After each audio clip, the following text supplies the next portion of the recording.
आई भगवती जगदंबेची परम पवित्र कथा, ज्या कथेला श्रीमद देवी भागवत असं म्हणतात. गेल्या 3 दिवसांपासून तुम्ही मी सारे भाविक भक्त आई भगवतीच्या चरणारविंदाजवळ विराजमान झालेलो आहोत. आज आपल्या सेवेचा चतुर्थ दिवस अर्थात चौथा दिवस. भाग्यवान आहोत महाराज तुम्ही मी की दुर्लभ अशा प्रकारचा मनुष्य देह तुम्हाला मला प्राप्त झाला. नुसताच प्राप्त झाला नाही तर आपल्याकडून या देहाकडून आई भगवती तिची सेवा करवून घेते आहे. नसता या मृत्यूलोकामध्ये तुम्ही मी पाहिलं तर जीवन जगणारे काही कमी नाहीत, परंतु साऱ्यांनाच आई भगवतीची सेवा करण्याची इच्छा होत नाही किंवा आई भगवतीला त्यांच्याकडून आपली सेवा करवून घ्यायची नसते. पण ज्या वेळेला तुम्ही मी आपल्याकडे पाहतो, स्वतःकडे पाहतो, त्यावेळेला एक गोष्ट लक्षात येते की जे भाग्य कुणालाही प्राप्त झालं नाही ते भाग्य तुम्हाला मला गेल्या 4 दिवसांपासून प्राप्त होत आहे. भाग्य प्राप्त झाल्याचा परिणाम की आई भगवती तुम्हाला मला तिच्या चरणारविंदाजवळ बसवून घेते आहे, बोलावून घेते आहे.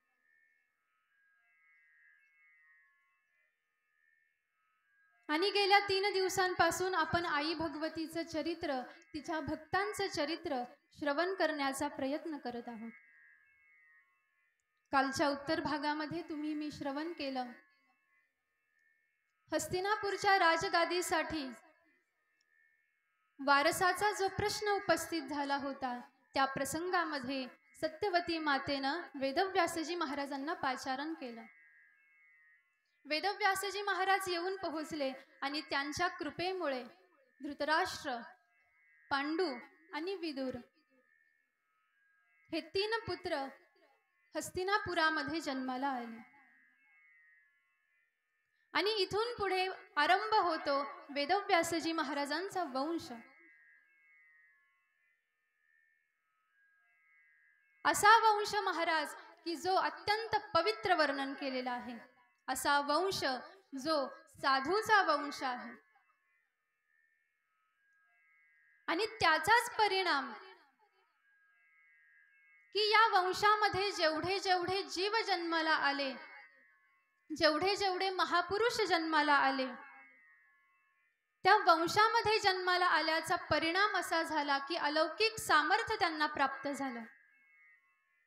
आणि एवढंच नव्हे तर या वंशामध्ये जेवढे जेवढे जन्माला आले महापुरुष, त्या महापुरुषांच्या अखंड सोबत भगवंत आहेत, भगवती आहेत.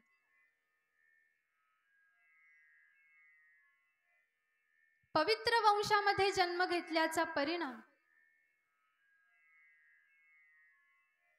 अगाध सामर्थ्य प्राप्त झालं आणि भगवतीची, भगवंतांची कृपा या वंशाला प्राप्त झालेली आहे. इकडे हस्तिनापुरामध्ये जन्म झाला धृतराष्ट्राचा, पंडूराजांचा आणि विदुर काकांचा. काल आपण श्रवण केलेलं आहे. वेदव्यासजी महाराजांनी आपल्या आईची परवानगी घेतली आणि वेदव्यासजी महाराज पुन्हा आपल्या आश्रमामध्ये निघून गेले. इकडे सत्यवती माता आनंदित आहे की जी चिंता मला सतावत होती, जो प्रश्न माझ्या समोर उपस्थित झालेला होता, त्या प्रश्नाचं निरसन आता झालेलं आहे. आणि हळूहळू धृतराष्ट्राची आणि पंडूराजांची लालन पालन संगोपन पितामह भीष्माचार्य आणि सत्यवती माता करत आहेत. भीष्माचार्यांनी पंडूराजांना आणि धृतराष्ट्राला नीतिशास्त्रामध्ये पारंगत केलेलं आहे, धनुर्विद्येमध्ये पारंगत केलेलं आहे, शास्त्राध्ययन त्यांच्याकडून करून घेतलेलं आहे, सकल ग्रंथांचं अध्ययन त्यांच्याकडून करून घेतलेलं आहे आणि पाहता पाहता धृतराष्ट्र आणि पंडूराजे यांना तरुण अवस्था प्राप्त झाली. आणि एक दिवस सत्यवती माता म्हणतात पितामह भीष्माचार्यांना, म्हटले आता आपल्याला धृतराष्ट्राचा आणि पंडूराजांचा विवाह करायचा आहे. आणि याच प्रसंगामध्ये गांधार नरेशाची कन्या, जिचं नाव गांधारी असं होतं, तिच्यासोबत ज्येष्ठ पुत्र धृतराष्ट्र याचा विवाह संपन्न झाला.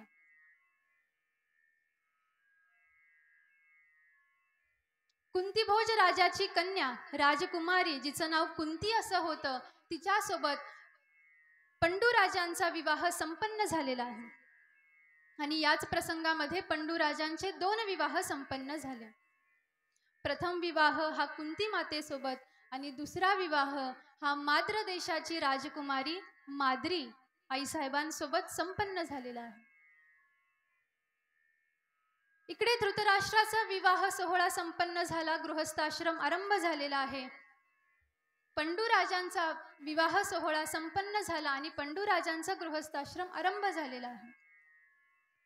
पितामह भीष्माचार्यांनी निर्णय दिला की ज्येष्ठ पुत्र हा अंध असल्यामुळे सिंहासनावरती हस्तिनापूरच्या राजगादीवरती पंडूराजांना बसवायचं आणि त्यांच्या हातून राज्यकारभार संपन्न करायचा. आणि या आदेशाचं पालन केलं पंडूराजांनी आणि हस्तिनापूरच्या सिंहासनावरती पंडूराजे विराजमान झालेले आहेत.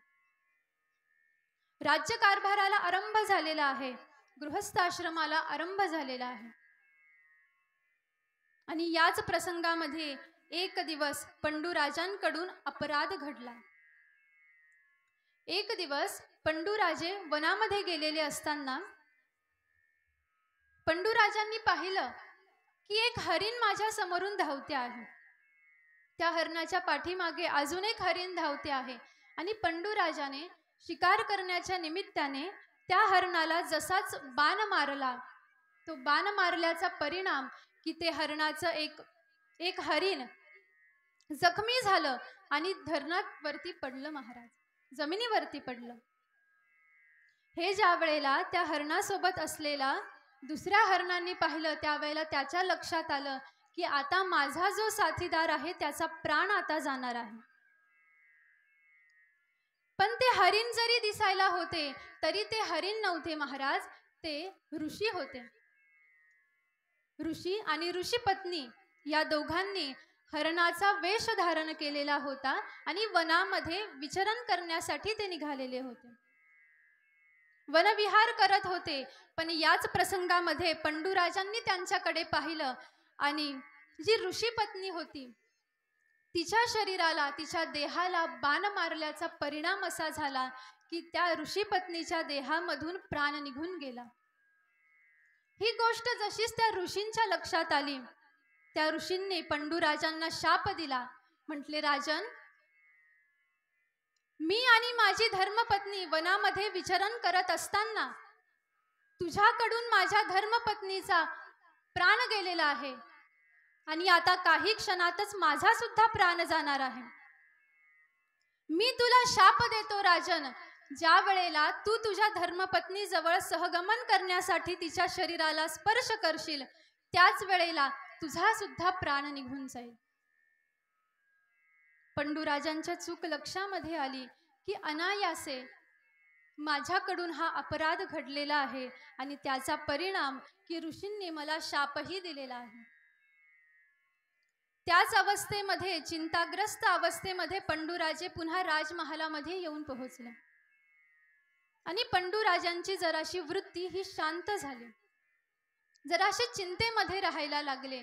आणि हे कुंती मातेच्या लक्षामध्ये आलं. पंडूराजांनी पितामह भीष्माचार्यांना सारा प्रसंग वर्णन करून सांगितला.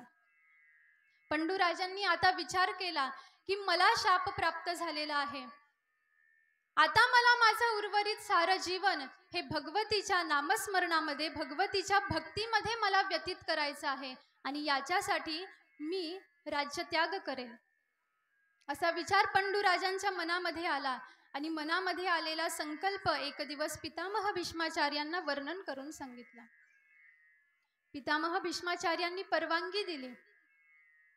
पाहता पाहता साऱ्या राजमहालामध्ये ही वार्ता जाऊन पोहोचली की पंडूराजे आता विरक्त वृत्तीने आपलं संपूर्ण जीवन व्यतीत करणार आहेत. पंडूराजांनी वल्कल परिधान केली, राजवस्त्राचा त्याग केला, राजगादीचा त्याग केला. हे पाहिलं कुंती मातेने आणि माद्री आईसाहेबांनी. माझे पतिराज जर का सर्व काही सोडून वनामध्ये तपश्चर्या करण्यासाठी जाणार आहे तर आम्ही सुद्धा त्यांच्या सोबत जाऊ असा विचार दोघींनी केला. आणि माद्री आईसाहेबांनी कुंती मातेनं राजवस्त्र त्यागले, सारे भोग त्यागले, वल्कल परिधान केली आणि आज पंडूराजांसमवेत दोन्ही माता राजमहालाचा त्याग करून वनामध्ये निघून आलेल्या आहेत. पाहायला गेलं तर पंडूराजांचा राज्यकारभार हा नुकताच आरंभ झालेला होता. अजून गृहस्थ आश्रमाचं पूर्ण सुखही पंडूराजांनी भोगलेलं नव्हतं. आणि याच प्रसंगामध्ये अनायासे घडलेल्या कृतीचा परिणाम की शाप प्राप्त झाला आणि शाप प्राप्त झाल्याचा परिणाम विरक्त अवस्था पंडूराजांना प्राप्त झाली आणि तिघेही जण वनामध्ये येऊन पोहोचले. पहा, इथून पुढे तुम्ही मी जो कथाभाग पाहणार आहोत, जे चरित्र पाहणार आहोत, तर ते चरित्र पाहत असताना आपल्याला त्या पात्राशी समरस होण्याचा प्रयत्न करायचा आहे. ही कथा श्रवण करत असताना अशी परिस्थिती जर का माझ्या जीवनामध्ये आली असती तर मी काय केलं असतं, आणि अशी परिस्थिती आज पंडूराजांच्या जीवनामध्ये आलेली आहे तर ते काय करत आहेत याचा विचार तुम्हाला मला इथून पुढे कथाभाग श्रवण करत असताना करायचा आहे. जरासं पात्रतेच्या परिस्थितीशी आपण जुळवून घेण्याचा प्रयत्न तुम्ही मी या प्रसंगामध्ये करू. पहा, आज कशी परिस्थिती पंडूराजांवरती येऊन पोहोचलेली आहे, कुंती मातेवरती येऊन पोहोचलेली आहे, माद्री आईसाहेबांवरती येऊन पोहोचलेली आहे. पाहायला गेलं तर तिघांचा जन्म हा राजघराण्यामध्ये झालेला आहे.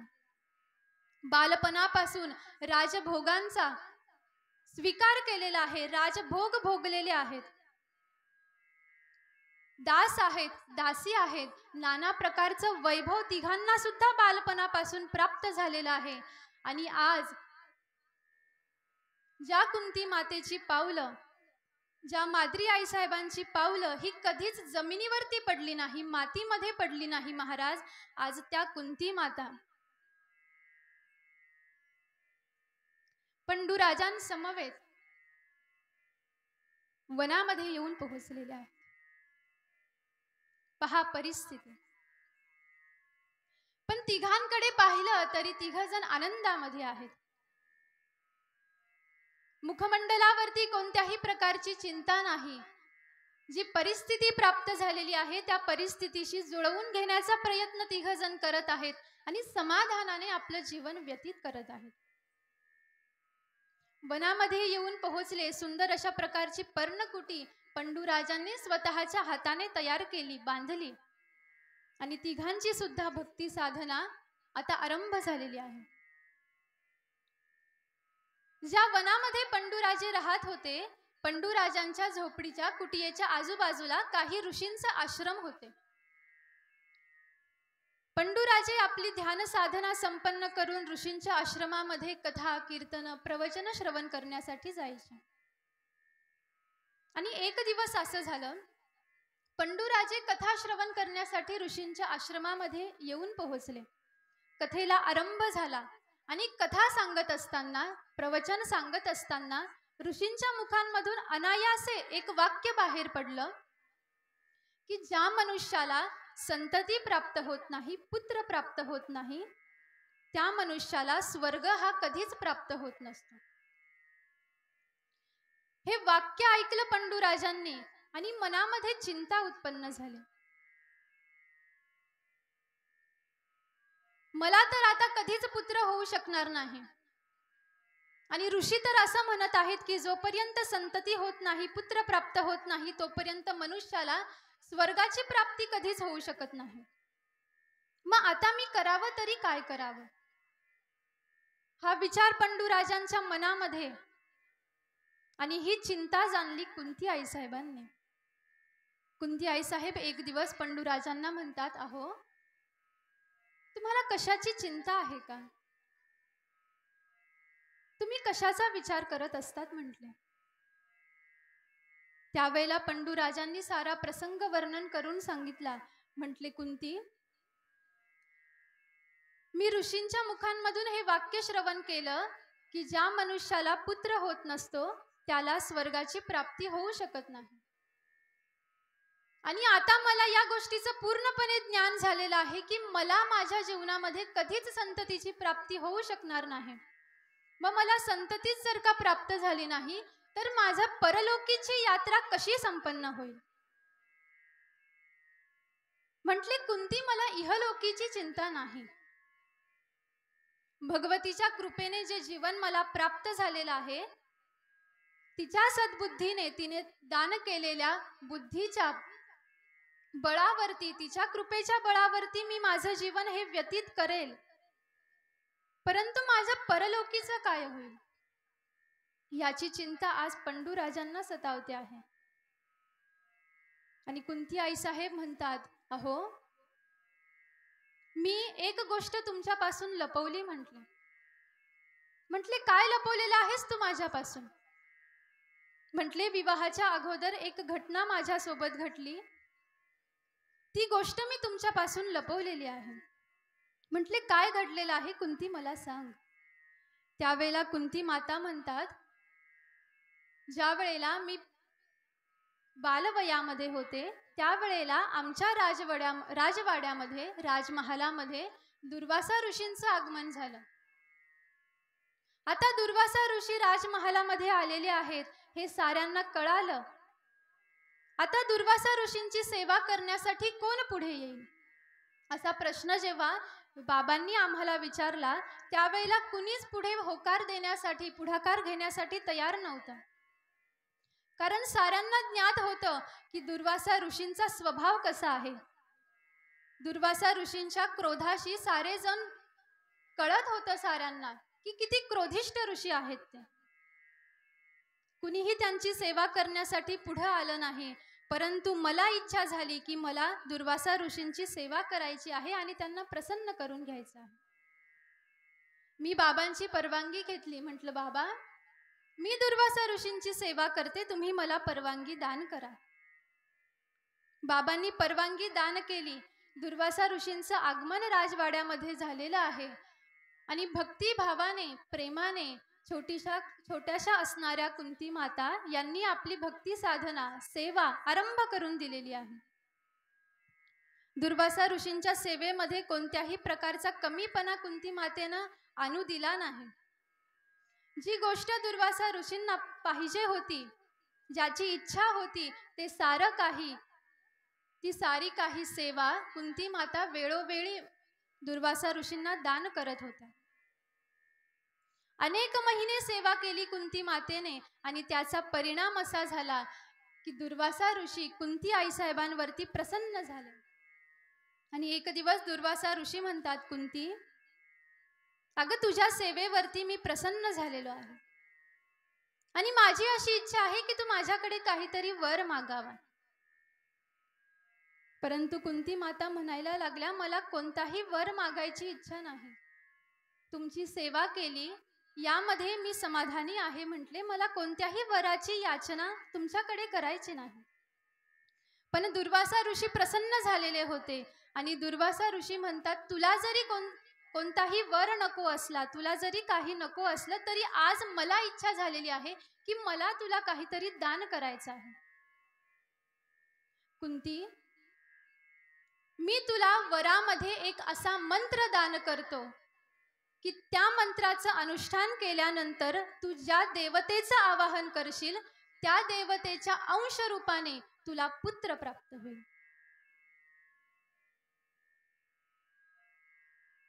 पहा महाराज, या ठिकाणावरती विचार करण्यासारखी गोष्ट आहे की भगवतीच्या मनामध्ये काय काय चालतं. बालवयामध्ये असलेली कुंती माता, दुर्वासा ऋषींचं आगमन काय होतं, कुणीही सेवा करण्यासाठी तत्पर नाही आणि कुंती मातेला इच्छा झाली मला महाराजांची सेवा करायची आहे. सेवा केली, प्रसन्नही झाले आणि वरदान केलं.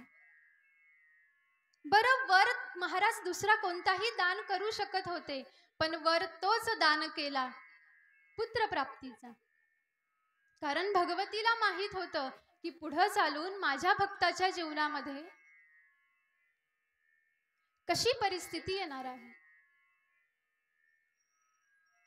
भगवतीला माहित होतं पुढे चालून माझ्या भक्ताच्या जीवनामध्ये किती संकट येणार आहेत, पंडुराजांच्या जीवनामध्ये कशा प्रकारच्या घटना घडणार आहेत, आणि त्याची सर्व पूर्व तयारी ही भगवतीने आधीपासूनच केलेली आहे.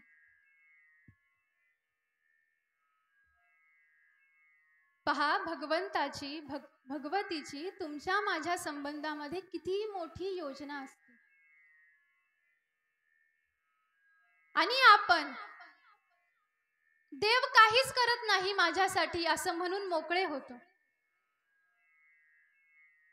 पण पहा, जिनं आपल्याला देह दिलेला आहे, जिनं तुम्हाला मला जीवन दान केलेलं आहे, जिनं तुमच्या माझ्या जीवनाचा प्रवास हा तयार करून ठेवलेला आहे, तीच तुम्हाला मला तिथपर्यंत नेणारी असते. कुंती मातेनं ज्या वेळेला हा सारा प्रसंग पंडुराजांना वर्णन करून सांगितला, त्यावेळेला पंडुराजे चिंतामुक्त झाले. कुंती मातेनं परवानगी मागितली, म्हटले महाराज मी या मंत्राचं गायन करू का, देवतांचं आवाहन करू का. त्यावेळेला पंडुराजांनी परवानगी दिली आणि यथायोग्य समयाला कुंती मातेनं दुर्वासा ऋषींनी जो मंत्र दिलेला होता त्या मंत्राचं स्मरण केलं आणि प्रथमतः कुंती मातेनं धर्मराजांचं स्मरण केलं, त्यांचं आवाहन केलं आणि त्याच्या परिणाम स्वरूपाने धर्मराजांच्या अंश रूपाने जो पुत्र कुंती मातेला प्राप्त झाला त्या पुत्राचं नाव युधिष्ठिर असं ठेवलं गेलं. धर्माचे अवतार आहेत, धर्माचा अंश आहेत युधिष्ठिरजी महाराज.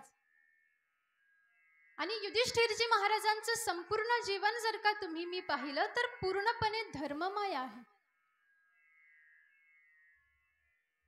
संपूर्ण जीवनामध्ये कितीही विषम परिस्थिती युधिष्ठिरजी महाराजांच्या जीवनामध्ये आली तरी सुद्धा युधिष्ठिरजी महाराजांनी कधीच धर्म सोडला नाही. अशा प्रकारे प्रथम पुत्र प्राप्त झाला ज्याचं नाव युधिष्ठिर असं ठेवण्यात आलं. यानंतर कुंती आईसाहेबांनी वायुदेवतेचं आवाहन केलं आणि वायुदेवतेच्या आवाहनाच्या स्वरूपाने अंश रूपाने जो पुत्र प्राप्त झाला त्या पुत्राचं नाव भीम असं ठेवण्यात आलं. तिसऱ्यांदा मंत्राचं गायन केलं आणि या वेळेला देवराज इंद्राचं स्मरण केल्याचा परिणाम, आवाहन केल्याचा परिणाम इंद्रदेवतेच्या अंश रूपाने जो पुत्र प्राप्त झाला त्या पुत्राचं नाव अर्जुन असं ठेवण्यात आलं. अशा प्रकारे कुंती मातेला 3 पुत्र प्राप्त झालेले आहेत. कुंती माता विचार करतात, पुत्राचं सुख मी एकटीच का भोगू, माझी जी बहीण आहे तिला सुद्धा मी सुखाचं दान करेल. आणि या हेतूने कुंती आईसाहेबांनी माद्री आईसाहेबांना तो मंत्र दान केला. यथायोग्य समयाला माद्री आईसाहेबांनी सुद्धा त्या मंत्राचं गायन केलं आणि गायन करत असताना अश्विन कुमारांचं आवाहन केल्याचा परिणाम अश्विन कुमारांच्या अंश स्वरूपाने जे 2 पुत्र माद्री आईसाहेबांना प्राप्त झाले त्यांचं नाव नकुल आणि सहदेव असं ठेवण्यात आलं. अशा प्रकारे पंडुराजांना ही 5 पुत्र प्राप्त झालेली आहेत. ही 5 पुत्र म्हणजे या धर्माला प्राप्त झालेले 5 आधारस्तंभ आहेत. आणि हीच पुत्र पुढे चालून पांडव या रूपाने या भारतवर्षामध्ये प्रसिद्ध झालेले आहेत. युधिष्ठिर, भीम, अर्जुन, नकुल आणि सहदेव भगवंतांचेच अवतार आहेत. हे भगवंतांचाच अंश या 5 रूपामध्ये या मृत्यूलोकामध्ये प्रगट झालेला आहे. पुत्र प्राप्त झाले आणि पंडुराजांनी या 5ही पुत्रांचं लालन पालन संगोपन करण्यासाठी आरंभ केलेला आहे. पाहता पाहता लहानाची हळूहळू मोठी व्हायला लागली ही पाचही पांडव. आणि एक दिवस अनायासे अघटित घटना घडली. पंडूराजांच्या हाताचा स्पर्श हा माद्री आईसाहेबांच्या हाताला झाल्याबरोबर शापाप्रमाणे पंडूराजांचा त्याच ठिकाणावरती मृत्यू झाला. ही गोष्ट ज्यावेळेला लक्षात आली, कुंती आईसाहेबांच्या लक्षात आली, माद्री आईसाहेबांच्या लक्षात आली, त्यावेळेला ज्येष्ठ असल्यामुळे कुंती आईसाहेबांनी विचार केला की मी पंडूराजांसोबत सती जाणार आहे. परंतु माद्री आईसाहेब म्हणायला लागल्या, आईसाहेब तुम्ही सती जाऊ नका, कारण तुमच्या पश्चात, पंडूराजांच्या पश्चात मी एकटी या 5 पुत्रांचा सांभाळ करण्यासाठी असमर्थ आहे. पण माझा विश्वास आहे की तुम्ही मात्र या 5ही पुत्रांचा सांभाळ करताल. तुम्ही सती जाऊ नका, तुम्ही मला सती जाण्याची परवानगी द्या म्हटले. कुंती आईसाहेबांनी परवानगी दिली आणि पंडूराजांसोबत माद्री आईसाहेब सती गेल्या. इकडं वनामध्ये एकट्या कुंती माता आहेत आणि सोबत आहेत 5 पांडव. पहा परिस्थिती. आपण या पात्राला समजून घेण्याचा प्रयत्न या ठिकाणावरती करत आहोत. घनदाट अरण्य आहे, वन आहे, कुठल्याही प्रकारचा राजाश्रय प्राप्त झालेला नाही. सर्व संघाचा परित्याग करून पंडूराजे वनामध्ये आले होते. आणि आता पंडूराजे सुद्धा राहिलेले नाहीत, माद्री आईसाहेब सुद्धा राहिलेल्या नाहीत, आणि आहेत एकट्या कुंती माता आणि ही 5 पांडव. कोणत्याही प्रकारचा राजाश्रय प्राप्त झालेला नाही, धन सोबत नाही, कपडा लत्ता सोबत नाही, सगळे सोयरे सोबत नाही, पण तरी सुद्धा कुंती माता आपलं जीवन एकट्याने जगत आहेत. बरं, वनामध्ये राहत आहेत, परंतु राहत असताना सुद्धा एका ठिकाणावरती स्थान त्यांना प्राप्त झालेलं नाही. कारण शत्रूंना ही गोष्ट माहीत झाली होती की पंडूराजांना 5 पुत्र प्राप्त झालेले आहेत आणि आज ना उद्या ही 5 लेकरं पुन्हा हस्तिनापुरामध्ये येतील आणि राजगादीसाठी मागणी करतील. ही गोष्ट धृतराष्ट्राच्या लक्षात आली आणि धृतराष्ट्राने कौरवांनी आरंभ केलेला आहे या 5ही पांडवांचा विनाश करण्याचा प्रयत्न.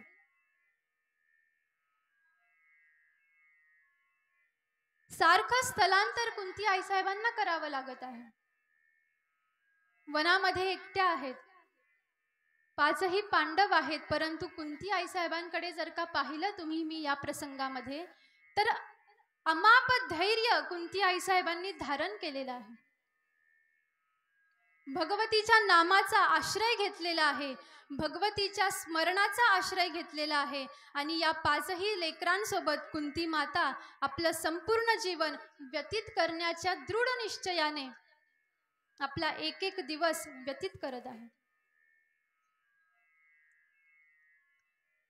शत्रूंचा मारा होऊ लागलेला आहे.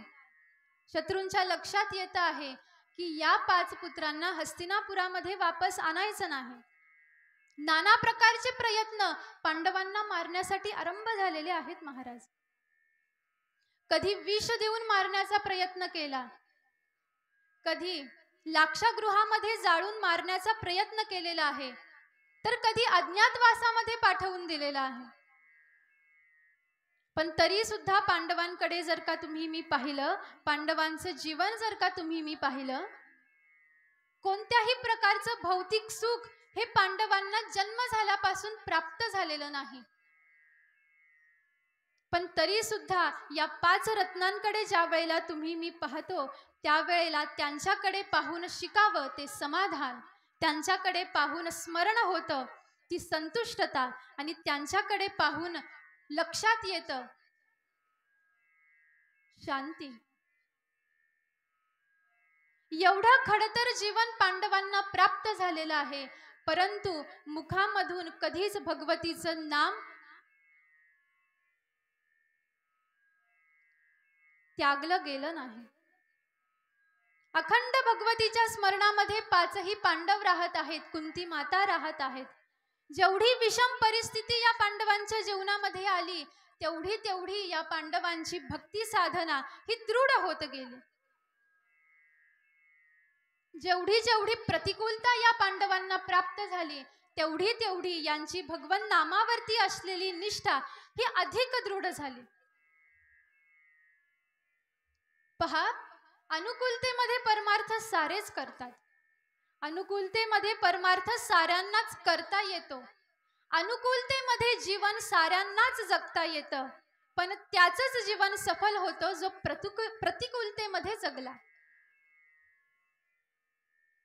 जो प्रतिकूलतेमध्ये जगला तोच खरा जीवन जगला. जरासं दुःख तुमच्या माझ्या जीवनामध्ये आलं, जरासं संकट तुमच्या माझ्या जीवनामध्ये आलं, जराशी आधी व्याधी तुम्हाला मला प्राप्त झाली महाराज, तर आपण चालू असलेलं भगवन नाम त्यागून देतो. चालू असलेली देवपूजा बंद करून टाकतो. चालू असलेलं भगवतीचं नाम स्मरण कथा बंद करून टाकतो. पण पहावं पांडवांकडे.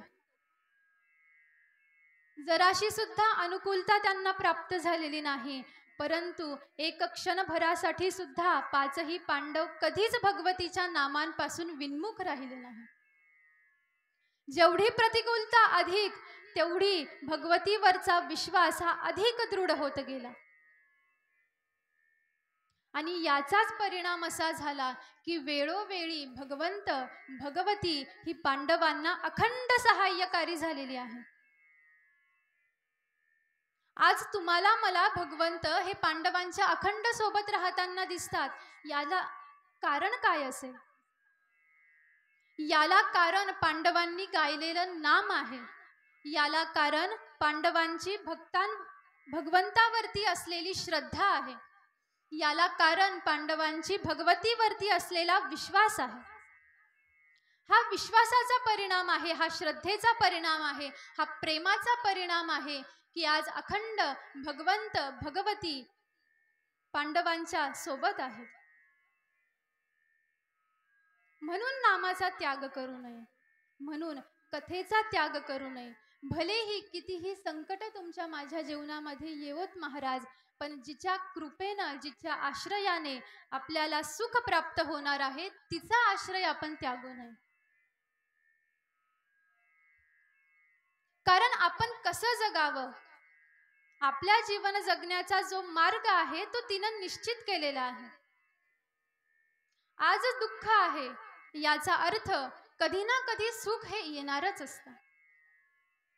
आज तुमच्या माझ्या जीवनामध्ये सुख आहे याचा परिणाम किंवा हे माणसाने विसरून चालू नये की आज माझ्या जीवनामध्ये सुख आहे तर याचा अर्थ कधीच दुःख येणार नाही.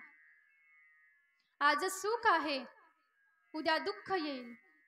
आज जीवनामध्ये दुःख आहे, काही हरकत नाही, काही दिवसानंतर सुख येईल.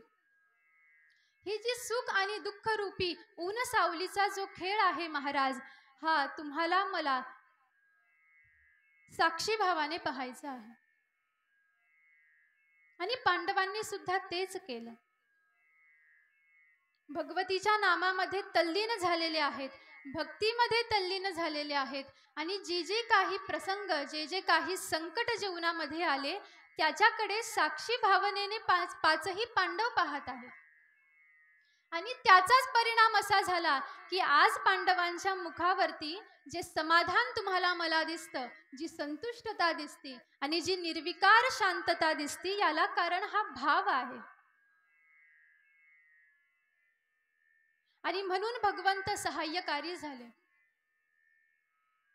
जीवनामध्ये पाहायला गेलं तर तशी लहान मोठी अनेक संघर्ष पांडवांच्या जीवनामध्ये झाली, कौरवांसोबत संपन्न झाली. पण याच्याच परिणाम स्वरूपाने पाहता पाहता पांडवांमध्ये आणि कौरवांमध्ये भीषण प्रकारचं युद्ध झालं, धर्मयुद्ध झालं, जे कुरुक्षेत्रावरती खेळलं गेलं. भगवंत सहाय्यकारी असल्याचा परिणाम की हे भीषण अशा प्रकारचं असणारं धर्मयुद्ध सुद्धा पांडवांनी जिंकलं. कारण भगवंत सहाय्यकारी झाले, भगवंत सारथी होऊन पांडवांना दिशा दाखवत होते. आणि आज हस्तिनापूरच्या राजगादीवरती युधिष्ठिरजी महाराज विराजमान झालेले आहेत. जीवनभर प्रवास केला, जीवनभर संघर्ष केला. कशासाठी? राजगादीसाठी नव्हे. धर्मयुद्ध केलं. कशासाठी? राजगादीसाठी का? नाही महाराज, धर्मयुद्ध केलं कारण तशी भगवतीची आज्ञा प्राप्त झालेली होती. भगवतीची आज्ञा संपन्न केली, पूर्ण केली, पालन केली आणि त्याचा परिणाम की आज राजगादीवरती युधिष्ठिरजी महाराज विराजमान झालेले आहेत. सर्व प्रकारची आदिभौतिक सुख या पाचही पांडवांना या प्रसंगामध्ये प्राप्त झालेली आहेत. आणि आता तुम्हाला मला पाहायचं आहे की एवढी सारी सुख प्राप्त होऊन सुद्धा पाचही पांडव या प्रसंगामध्ये काय करतात. तर तुमच्या माझ्या लक्षात येईल की आजही पाचही पांडव भगवतीच्याच आश्रयाने राहत आहेत, भगवंतांच्या नामाच्या आश्रयानेच राहत आहेत. जेवढा विश्वास, जेवढी श्रद्धा ही वनवास कालावधीमध्ये भगवतीच्या नामावरती होती, तेवढीच श्रद्धा आणि तेवढाच विश्वास हा अजूनही आहे. आता पाचही पांडव युधिष्ठिरजी महाराज आई भगवतीला, भगवंतांना धन्यवाद देत आहेत. पहा, ज्या ज्या वेळेला तुमच्या माझ्या जीवनामध्ये संकट येईल, ज्या ज्या वेळेला तुमच्या माझ्यावरती काहीतरी आपदा येईल, विपदा येईल, त्या त्या वेळेला मनुष्याने आधी भगवतीचा सहारा घ्यावा, आधी तिला प्रार्थना करावी, तिचं नाम गायन करावं, भक्ती भावनेने तिची पूजा करावी, तिची अर्चा करावी आणि तिला प्रार्थना करावी की माझ्या जीवनामध्ये आलेलं संकट याचं तू निरसन कर. पण आपलं कसं आहे पहा, ज्या देवघरामध्ये आपण देवाला ठेवलेलं असतं ना, त्या देवाला सोडून आपण साऱ्या जगाकडे सुखाची भीक मागतो. त्या देवाला सोडून आपण साऱ्या जगताकडे भीक मागतो की तुम्ही माझं संकट दूर करा, तुम्ही मला आश्रित करून घ्या. पण या अनंत ब्रह्मांडाला जो आधार झालेला आहे, या अनंत ब्रह्मांडाचं पालन पोषण जो करतो आहे, असा परमपिता आपल्या घरामध्ये स्थित असताना सुद्धा आपण दारोदारी भीक मागत हिंडतो. ही किती लाजिरवाणी गोष्ट आहे तुमच्या माझ्यासाठी. तो परमपिता तुमच्या माझ्या देवघरामध्ये, आपल्याच घरामध्ये विराजमान झालेला असताना सुद्धा आपण त्याच्याकडे पाहणं सोडून देतो आणि आशाळभूत नजरेने, ज्याला आपल्याशी काहीच घेणं देणं नाही, अशा माणसांच्या दारासमोर जाऊन उभा राहतो. पण पहा, असं करत जाऊ नये. आलं काही संकट, आली काही आपदा विपदा, आलं जरासं दुःख, आधी देवघरामध्ये जावं, देवाला प्रार्थना करावी आणि विश्वास आहे महाराज की तोच आपलं संकट निरसन करणार असतो. पांडवांनी जीवनभर कुणाचा आश्रय घेतला? पांडवांनी जीवनभर कुणाच्या घरामध्ये पांडव जाऊन राहिले? अहो, पांडवांचं जीवन जर का तुम्ही मी पाहिलं तर प्राप्त झालेल्या जीवन कालावधी मधला अर्ध आयुष्य तर पांडव वनामध्येच राहत आहेत, भगवतीच्या नामाच्या आश्रयानेच राहत आहेत. तिच्या कृपेमुळे जो आश्रय प्राप्त होईल त्या ठिकाणावरती पांडव राहत आहेत. आणि त्याचा परिणाम काय झाला की आज सकल वैभव, सकल समृद्धी आज पाचही पांडवांना प्राप्त झालेली आहे. आणि ज्या ज्या वेळेला तुमच्या माझ्या जीवनामध्ये दुःख येईल, त्या त्या वेळेला आई भगवतीचा धावा करावा. आणि ज्या वेळेला तिचा धावा केल्यानंतर तिनं ज्या वेळेला तुमचं माझं दुःख निरसन केलं, तुम्हाला मला सुख दान केलं, त्यानंतर भगवतीचं नाम सोडून चालणार नाही. नाहीतर काही काही मनुष्यांची असा स्वभाव असतो महाराज की दुःख आलं की देव आठवतो आणि सुख आलं की देव निघून जातो. पण असं करू नये. ज्या वेळेला दुःख प्राप्त होईल त्यावेळेला देवाचा आश्रय तर घ्यावाच, पण ज्या वेळेला तिच्याच कृपेमुळे सुख तुम्हाला मला प्राप्त होईल त्यावेळेला जीवनभर तिचे धन्यवाद तिला दान करावेत महाराज. मनुष्याने कृतज्ञ होऊन जीवन जगत जाऊ नये. जिच्यामुळे हा देह प्राप्त झालेला आहे, जिच्यामुळे या देहाला श्वास प्राप्त झालेले आहेत आणि जिच्यामुळे ही सारी सुख, घर दार, संपत्ती, कपडा लत्ता तुम्हाला मला प्राप्त झालेला आहे, तिला वेळोवेळी तुम्ही धन्यवाद द्यायला पाहिजे. आपण हे याच्यासाठी ऐकत आहोत की पांडव आता काय करत आहेत. सारे वैभव त्यांना प्राप्त झाले म्हणून काय पांडवांनी भगवतीचं नाम सोडलं नाही. आज सुद्धा पांडव अखंड भगवतीला, भगवंतांना धन्यवादच देत आहेत. आणि याच्याचमुळे, या स्वभावामुळेच अखंड भगवतीची कृपा ही युधिष्ठिरजी महाराजांवरती आहे, पाचही पांडवांवरती आहे. महाराज पहा, अशा प्रकारे सुंदर अशा प्रकारचं चरित्र आहे हे पांडवांचं. आता युधिष्ठिरजी महाराज राजगादीवरती बसलेले आहेत. कौरवांच्या वंशाचा नाश झालेला आहे. आता राजमहालामध्ये पाचही पांडव, विदुर काका, धृतराष्ट्र आणि गांधारी राहत आहेत. आणि एक दिवस विदुर काका धृतराष्ट्राला उपदेश करायला लागले, जरासं खडसवायला लागले. म्हटले, धृतराष्ट्रा, तुला अजूनही लज्जा वाटत नाही का? अरे, जीवनभर ज्या पांडवांना मारण्यासाठी तू अखंड प्रयत्न करत राहिलास, त्याच पांडवांच्या घरामध्ये तू भाकरी तोडतो आहेस, तुला जराशी सुद्धा लज्जा वाटत नाही का? पहा महाराज, साधूचा स्वभाव. साधू जेवढे मृदू असतात, साधू जेवढे कोमल असतात, वेळ प्रसंगीच साधू जितका कठोर या मृत्यू लोकामध्ये दुसरा कुणीही नाही. विदुर काकांसारखे साधू स्वभावी असणारे महात्मे आज एवढं खडसावून युधिष्ठिर धृतराष्ट्राला सांगत आहेत. आणि एवढं खडसवण्याचा परिणाम असा झाला की युधिष्ठिराच्या, धृतराष्ट्राच्या मनामध्ये परिवर्तन घडून आलं. आणि धृतराष्ट्र विचार करायला लागला की खरंच आहे ना, जीवनभर मी भगवतीचं नाम गायन केलं नाही, तिचा आश्रय घेतला नाही, तिला आपलंसं केलं नाही.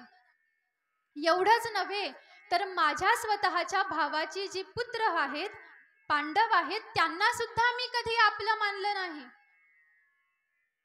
आणि आता मात्र जरासं परिवर्तन झालं. आणि एक दिवस युधिष्ठिरजी महाराज, विदुर काका, धृतराष्ट्र आणि गांधारी या तिघांनी सुद्धा मध्यरात्रीच्या समयाला राजमहालाचा त्याग केला. वनामध्ये येऊन पोहोचलेले आहेत तिघही जण. विदुर काकांनी धृतराष्ट्राला भगवन नाम दान केलं आणि विदुर काका निघून गेले. इकडे धृतराष्ट्राची आणि गांधारी आई साहेबांची भक्ती साधना, नाम साधना आरंभ झालेली आहे. आणि याच प्रसंगामध्ये धृतराष्ट्राने, गांधारी आई साहेबांनी स्वतःचं परमकल्याण करून घेतलं. साधूंनी मंत्रदान केल्याचा परिणाम की धृतराष्ट्रासारखा मनुष्य सुद्धा याचा उद्धार होऊन गेलेला आहे. तुम्ही मी भगवतीचं नाम गायन करतो, तुम्ही मी भगवंतांचं नाम गायन करतो, यात विशेष काही नाही. याचा परिणाम सुद्धा होईल, पण याला जरासा वेळ लागतो. पण ज्या वेळेला एखादा साधू, एखादे महापुरुष, महात्मे, सद्गुरू ज्या वेळेला तुम्हाला मला एखादं नाम दान करतात आणि ज्या वेळेला तुम्ही मी त्या नामाच्या आश्रयाने राहतो, त्या नामाच्या धारणेमध्ये ज्या वेळेला तुम्ही मी जीवन व्यतीत करतो, त्यावेळेला तुमचा माझा उद्धार हा निश्चित आहे. इथं आपण भक्ती साधना केल्याचा हा परिणाम नाही, हा परिणाम आहे ज्यांच्या मुखातून आपल्याला नाम प्राप्त झालं त्या सद्गुरूंचा. म्हणून वेळोवेळी साधू संत तुम्हाला मला जे सांगतात की सद्गुरूंची शरणागती करावी, सद्गुरूंच्या आश्रित होऊन राहावं, ते कशासाठी? ते याच्यासाठीच की त्यांच्या मुखामधून निघणारी कोणतीही गोष्ट असो, कोणतंही वाक्य असो, एखादा अक्षर का असना महाराज, तेच तुमच्या माझ्यासाठी परमकल्याणाचं साधन आहे. त्यांच्या मुखामधून निघालेला अक्षर ब्रह्म तुम्हाला मला तारून नेणार आहे. इथं तुमची माझी साधना कामाची नाही, इथं कृपा त्यांची आहे. इथं नाम त्यांनी दान केलेलं आहे आणि म्हणून आज धृतराष्ट्रासारखा पुरुष सुद्धा भगवत धामाला जाऊन पोहोचतो. कारण विदुर काकांसारख्या साधूंची कृपा त्यांच्यावरती झाली. विदुर काकांसारख्या साधूंच्या मुखातून नाम त्यांना प्राप्त झालेला आहे. इकडे धृतराष्ट्राचं आणि गांधारी आईसाहेबांचं परमकल्याण झालेलं आहे आणि विदुर काकांची अवस्था पाहावी तर परमहंस वृत्ती विदुर काकांना प्राप्त झालेली आहे. देहगेहाचं कोणत्याही प्रकारचं भान विदुर काकांना राहिलेलं नाही. अवलिया अवस्था प्राप्त झालेली आहे आणि स्वच्छंदी होऊन विदुर काका वनामध्ये विचरण करत आहेत. जीवनभर भक्ती साधना केल्याचा परिणाम, जीवनभर भगवतीचं नाम गायन केल्याचा परिणाम असा झाला की विदुर काकांचा देह एवढा पवित्र झाला की अग्नीसारखी पवित्रता त्या देहाला प्राप्त झालेली आहे. आणि आता तुमच्या माझ्यामध्ये ते सामर्थ्य राहिलेलं नाही की तुम्ही मी विदुर काकांच्या देहाला स्पर्श करू. एवढी पवित्रता विदुर काकांच्या देहाला दान झाली, प्राप्त झाली आणि विदुर काकांचा उद्धार झाला. विदुर काका भगवंताच्या धामाला निघून गेले. आणि ही गोष्ट ज्या वेळेला युधिष्ठिरजी महाराजांना कळाली, पाचही पांडवांना कळाली, त्यावेळेला पाचही पांडवांनी निर्णय घेतला की आता आम्हाला राज्यकारभार करायचा नाही. पांडवांच्या वंशामध्ये जन्माला आलेले आहेत जे परीक्षित राजे, अर्जुनाचे सुपुत्र अभिमन्यू आणि अभिमन्यूचे सुपुत्र राजे परीक्षिती. आतापर्यंत राजे परीक्षिती हे 35-36 वर्षाचे झालेले होते आणि आता मात्र युधिष्ठिरजी महाराजांनी आपला संपूर्ण राज्यकारभार हा राजा परीक्षितींच्या हाती सोपवला आणि पाचही पांडव, 6वी द्रौपदी हे वैकुंठाच्या धामाला निघून गेले.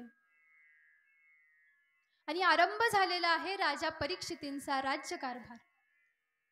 आता कशा पद्धतीनं राजा परीक्षितींचे जे ज्येष्ठ सुपुत्र राजे जन्मेजय यांचा राज्यकारभार आरंभ होतो, कशा पद्धतीनं राजे जन्मेजयांवरती वेदव्यासजी महाराजांची कृपा होती आणि कशा पद्धतीनं आता राजे जन्मेजय हे वेदव्यासजी महाराजांच्या मुखांमधून श्रीमद भागवत कथा, श्रीमद देवी भागवत श्रवण करतील.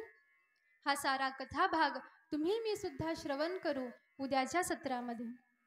झालेली सेवा गुरु महाराजांच्या चरणी समर्पित करून, आई भगवतीच्या चरणी समर्पित करून वाणीला या ठिकाणावरती पूर्णविराम देते. रेणुका माता की जय. चला आरतीला पूजन करायचं.